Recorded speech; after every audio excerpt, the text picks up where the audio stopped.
महिलाओं को, हरियाणा की हर महिला को 2100 रुपये हर महीना देंगे। नायब सैनी जी, मैं आपसे पूछता हूं, वो कहां गए 2100 रुपये?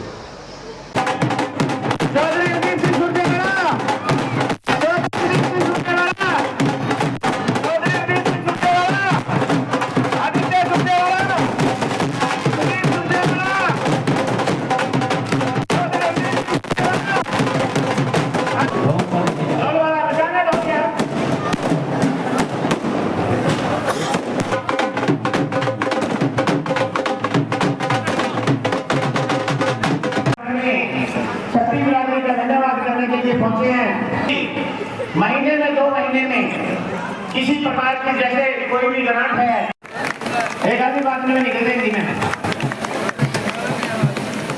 सबसे पहले तो मैं वार्ड 15 और पड़ोस से आए शहर के, इलाके के सभी साथियों का एक बार फिर अजीज आदित्य की ओर से, छोटे भाई सुदीप की ओर से, मेरी ओर से, पार्टी के एक एक कार्यकर्ता, नेता और साथी की ओर से हाथ जोड़कर आपका नमन भी करता हूं, आपका धन्यवाद। फौजी साहब ने कह ही दिया कि अपने इस वार्ड से जिस प्रकार से आपका प्यार और आशीर्वाद लगातार मिलता है वो अपने आप में बेजोड़ है, और प्यार की इस जोर को इस जीवन के अंदर तो कोई तोड़ नहीं सकता, अगला जीवन किसी ने देखा नहीं। मेरे बुजुर्गों, साथियों, अजीज आदित्य ने आपको सारी बातें तफसील से बताई। ये सच है कि कांग्रेस पार्टी सरकार बनाएगी, ऐसा पूरे प्रदेश को लगता है। यह भी सच है कि जब कांग्रेस की सरकार हरियाणा में नहीं बनी तो हरियाणा के 80% लोगों को निराशा हुई। उनको ये लगा कि कहीं ना कहीं कुछ देर के लिए झूठ की विजय हो गई और सत्य कहीं पिछड़ गया। और महात्मा गांधी ये कहा करते थे, सत्य परेशान हो सकता है, पराजित नहीं। इसलिए सत्य को कुछ समय के लिए परेशान किया जा सकता है, वो कभी पराजित नहीं होता। और मैंने अजीज आदित्य को एक ही बात कही कि अब हम सबकी जिम्मेवारी और ज्यादा, शहर की सरकार यहां बैठी है, इनकी भी, उन सारे साथियों की भी जो कांग्रेस पार्टी के साथी हैं, बतौर विधायक के आदित्य की भी और हम सबकी भी। इसलिए कि विषम परिस्थिति में इलाके को आगे बढ़ाना और ज्यादा कठिन है, और पूरे हरियाणा में बार बार अब लोक विरोधी निर्णय लिए जा रहे हैं। इस सरकार को बड़े जुमा एक महीना हुआ नहीं, उस एक महीने में इन्होंने 3 वर्गों पर हमले बोले। चौथे पर कल बोला जाएगा, वो मैं आपको एडवांस में आज बता दूंगा। पहला वर्ग था नौजवान, जिसकी ना कोई जात है ना धर्म है। नौजवान ये उम्मीद करता था कि 2 लाख सरकारी नौकरियां खाली पड़ी, 10 साल से बीजेपी ने भरी नहीं, तो वो भरी जाएंगी। इसी विधानसभा के सत्र में बीजेपी की सरकार एक कानून लेकर आई और उस कानून में लिख दिया कि अब पक्की सरकारी नौकरी नहीं दी जाएगी। तो हरियाणा की बेटियां और बेटे कहां जाएंगे? कोई पीएचडी है, कोई एमए है, कोई इंजीनियर है, कोई एमबीए है, कोई बीए है, कोई 10वीं 12वीं भी है, कोई बीएड है, कोई बीएससी है, कोई इंजीनियरिंग का डिप्लोमा किए है, कोई आईटीआई से डिप्लोमा किए हुए है, कोई एमपीएचडब्ल्यू नर्सिंग का डिप्लोमा किए है। वो लड़कियां और लड़के जाएंगे कहां? क्योंकि 2 लाख सरकारी नौकरियां ना भरने का फैसला बीजेपी की सरकार ने लिया। तो आप कहेंगे बेटा फिर ये क्या कर रहे हैं, रोज कहते हैं नौकरियां लगाएंगे। इन्होंने बहन जी ये फैसला किया है कि पक्की नहीं, अब केवल और केवल कच्ची नौकरी लगेगी। अगर पक्की नौकरी लगे तो तनख्वाह 40,000 से शुरू होगी और 2-2.5 लाख रुपए महीना तक जाती है। कच्ची नौकरी लगे तो वो 8,000 से शुरू होगी और 15,000 तक जाती है। तो 40,000 की बजाय 8,000 मिलेंगे, 60,000 की बजाय 12,000 मिलेंगे, 80 या 90,000 की बजाय 15,000 मिलेंगे और 2 लाख की बजाय 18,000 मिलेंगे। अब आप मुझे ये बताइए, आपका मेरा कोई बेटा बेटी हो जो नौकरी की तलाश में, उसे 12,000 की नौकरी मिल भी गई, उसके बाद उसकी बदली भी होगी। ये तो है नहीं कि पूरी उम्र कैथल काम कर सकता है। बदली हो गई करनाल, बदली होगी गुड़गांव, बदली होगी अंबाड़ा, यमुनानगर, पंचकुला, फरीदाबाद, नहीं हो सकती सब। जाएगा तो बहन जी कमरा भी लेना पड़ेगा। अगर अकेला आदमी है तो भी एक कमरा लेगा। और जैसा आदित्य कह रहा था, 2-3-4 साल के बाद हम गृहस्थ हैं सब, हम बाबे तो है नहीं। आजकल बाबों का वैसे फैशन चल पड़ा है राजनीति में जी, पर आपा तो हाँ नहीं, जो आपा यहाँ बैठे हैं। ज्यादातर शादीशुदा है, गृहस्थ हैं, बच्चों वाले। तो बच्चे की शादी भी होगी, बिटिया है तो बिटिया की भी शादी होगी, बेटा है तो बेटे की भी शादी होगी। तो वो 1 से 2 हो गए, आगे बच्चे भी होंगे तो 2 बच्चे भी होंगे। तो अगर 2 कमरे का मकान भी लेंगे करनाल जाके आज के दिन या अंबाड़ा जाके, तो 10,000 रुपए से 15,000 के बीच में मिलेगा। खाना भी खाएंगे तो 15,000 रुपया रसोई का खर्चा है महीने का। बहुत कम कर लेंगे, 12,000 हो जाएंगे, तो 12, 10, 22,000 का खर्चा है। तनख्वाह 12,000 है, काम कैसे चले? गुड़गांव होगी तो 20,000 का कमरा, खर्चा भी 20-25 का, 45,000, तनख्वाह 15,000, खर्चा 45,000, काम कैसे चलेगा? एक बच्चे की स्कूल की फीस में, और आप तो जानते हैं एक बच्चे की स्कूल की फीस 5,000 से लेके, और बहुत बड़े शहर में जाओ तो 15,000 रुपए तक है। 5,000 कम से कम है, 2 बच्चे तो 10,000 फीस के हो गए। आना जाना घर 2-3,000 रुपया वो हो गया। कोई आदमी 30-40,000, 50,000 रुपए से कम में काम नहीं चला सकता। तो किसी बच्चे को 12,000 या 15,000 के रोजगार देंगे और कहेंगे बस तुम्हें पक्की नौकरी कभी पूरी जिंदगी नहीं मिलेगी। यहाँ बहुत सारे बुजुर्गवार कर्मचारी अपने वार्ड में रहते हैं, फौजी साहब, बहुत सारे साथी हैं, सबको पेंशन मिलती है। इन बच्चों को पेंशन भी नहीं मिलेगी। 58 साल तक 12,000 और 15,000 की नौकरी पर रहेंगे और कोई पेंशन नहीं मिलेगी।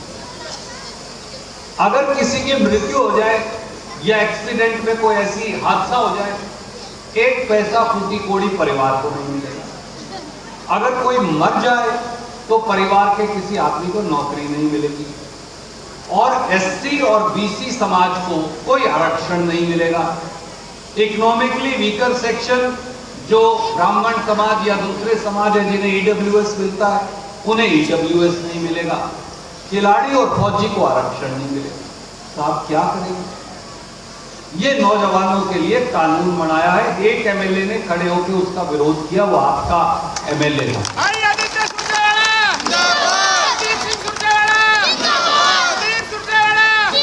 जब हम कहते हैं कि ये संविधान को खत्म कर रहे हैं, तो एससी, बीसी, ईडब्ल्यूएस, खिलाड़ी, फौजी, इनका आरक्षण खत्म कर दो, कानून और संविधान खत्म हो गया। नाम बीसी का लेंगे, काम बीसी के खिलाफ करेंगे।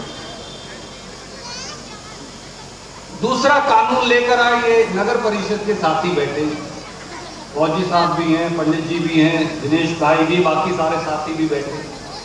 कांग्रेस पार्टी ने बैकवर्ड क्लास का रिजर्वेशन किया 1983-84, तब से इलेक्शन, तब से 1 से 2 मेंबर बीसी के बनाने ही पड़ते हैं, कंपलसरी।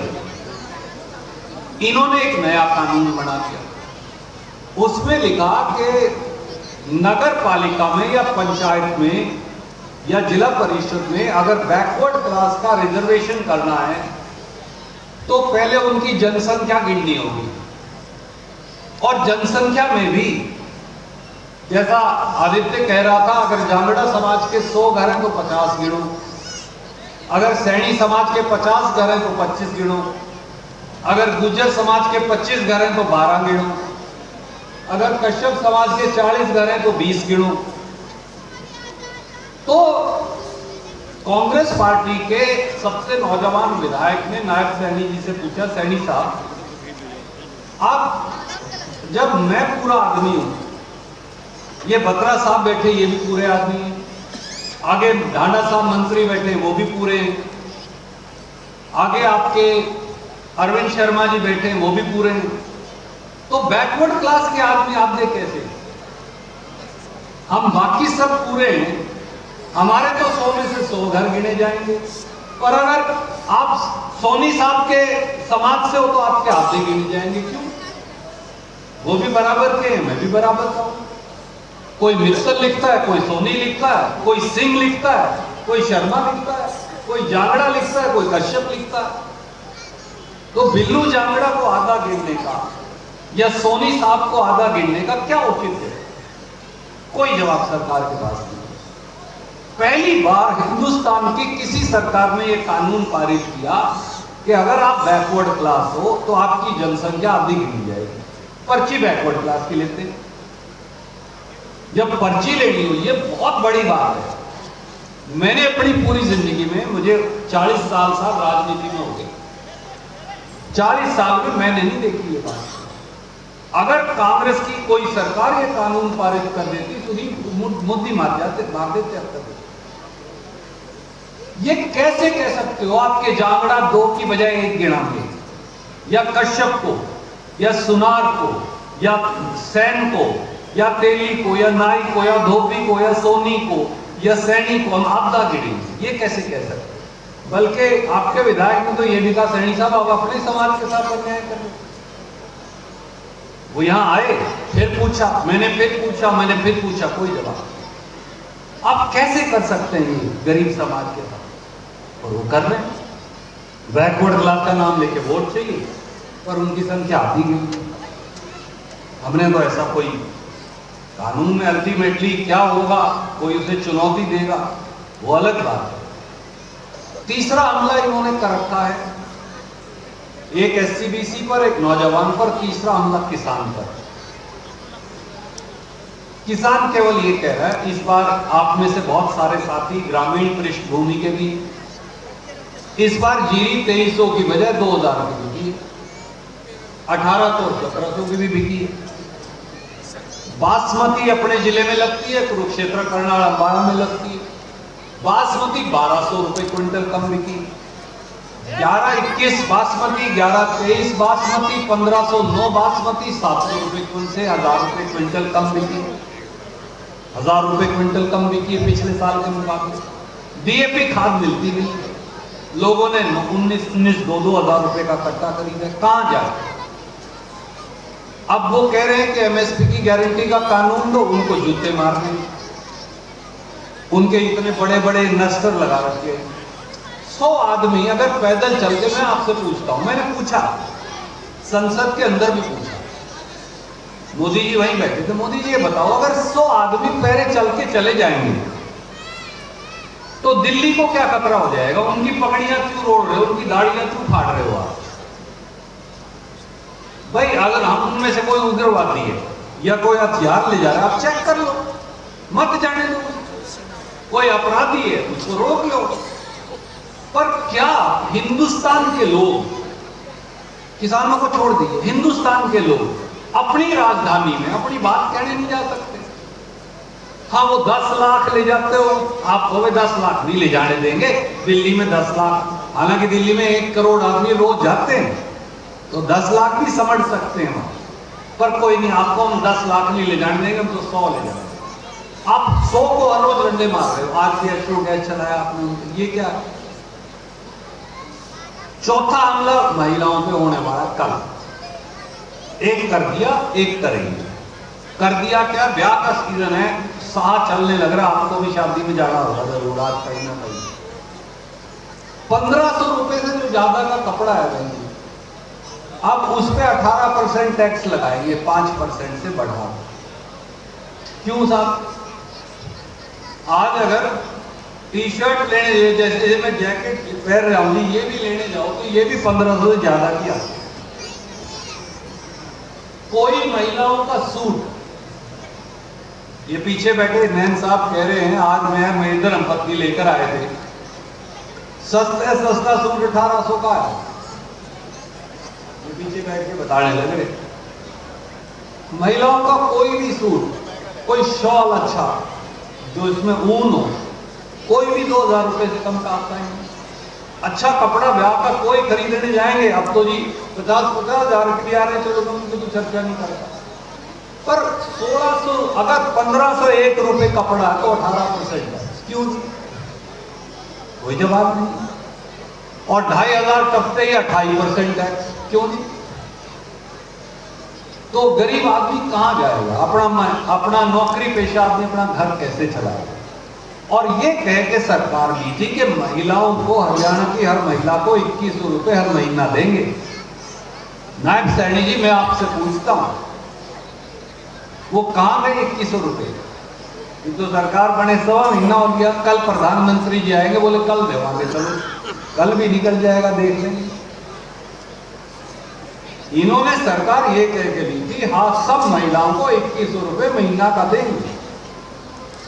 जो आपका बेटा खड़ा सामने, हम 2000 रुपया 1 करोड़ 26 लाख महिलाओं को कर्नाटक में कांग्रेस की सरकार हर महीने देती है। 2000 हम देते, हमने वादा किया था, देते देने लगे। बहन जी आपको अचंभा होगा ये जान, 27,000 करोड़ रुपया हर साल अब हम महिलाओं के खाते में डाल रहे हैं डायरेक्ट।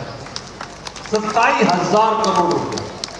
हरियाणा का बजट 57,000 करोड़, 27,000 करोड़ डालते हैं। कोई जात नहीं, कोई धर्म नहीं, वो ब्राह्मण हो, वो एससी हो, वो बीसी हो, हर घर में जो एक महिला मुखिया उसके खाते में डालने लगे 1 करोड़ 26 लाख महिला। रणदीप सिंह सुरजेवाला। और ये भी नहीं है 1 महीने से डाल रहे हैं, 2 साल हो गए जी, 24 महीने का डाल चुके। तो हर महिला को 48,000 रुपए, बल्कि मैं अब गया था परसों चौथ, मैंने बताया वहां मां अंबा जी का मंदिर है बड़ा, मान्यता है उसमें जी 1.25 करोड़ का चढ़ावा आया करता था। पुजारी आए मुझे मिलने, उन्होंने कहा भैया आपका बहुत भला हो, हमारा चढ़ावा जो है 1.25 करोड़ से बढ़ के 2 साल में 12.5 करोड़ हो गए। इसलिए कि महिला की जेब में पैसे, वो उसमें 2000 में से 200 रुपए जरूर धर्म के काम का दान करके आती है। सारे मंदिरों की हुंडियां भरी पड़ी, तो 25,000 करोड़ रुपए जाने लग रहे अगलों के खाते में साल का। तो वो उसमें से दान पुण्य भी करती है, इकट्ठे होके तीर्थ यात्रा पर भी जाती है।